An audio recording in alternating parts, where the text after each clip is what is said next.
네, 국민의당 제보 조작의 실질적 주범으로 지목된 이준서 전 최고위원이 결국 구속됐습니다. 네, 이제 검찰 수사는 국민의당 윗선을 정조준하게 됐는데요. 자세한 소식은 서울 남부지검에 나가 있는 취재기자 연결해서 알아봅니다. 오예진 기자.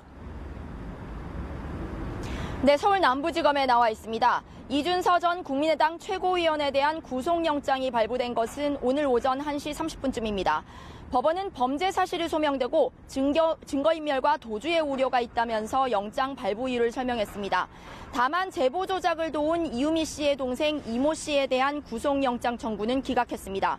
이 전 최고위원은 이유미 씨가 건넨 제보가 허위임을 알 수 있었음에도 국민의당이 이를 공개하도록 한 공직선거법상 허위사실 공포 혐의를 받고 있습니다.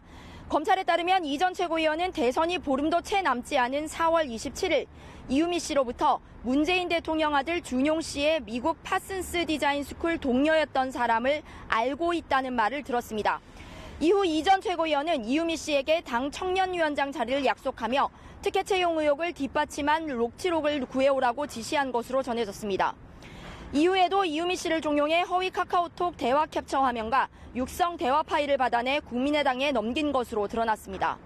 국민의당은 이 제보를 대선 나흘 전인 5월 5일 1차로 공개했는데 이후 이유미 씨가 여러 차례 불안감을 토로했지만 이를 외면했던 것으로 전해졌습니다.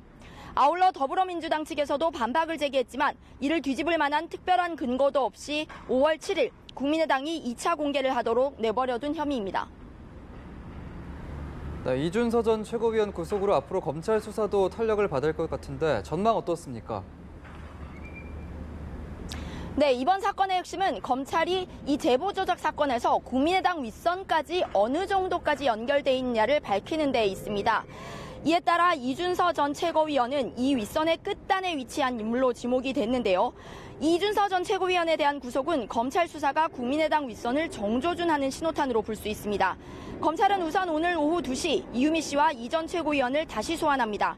검찰은 이 전 최고위원을 상대로 조작된 제보를 고의로 공개한 혐의를 마저 추궁하는 한편 여기에 국민의당 관계자들이 어느 정도 개입했는지도 캐물을 것으로 보입니다.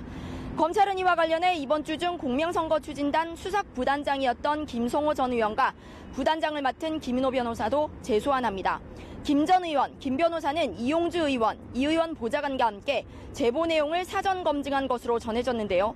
검찰이 이와 관련해 이 의원을 소환할 가능성도 배제할 수 없습니다.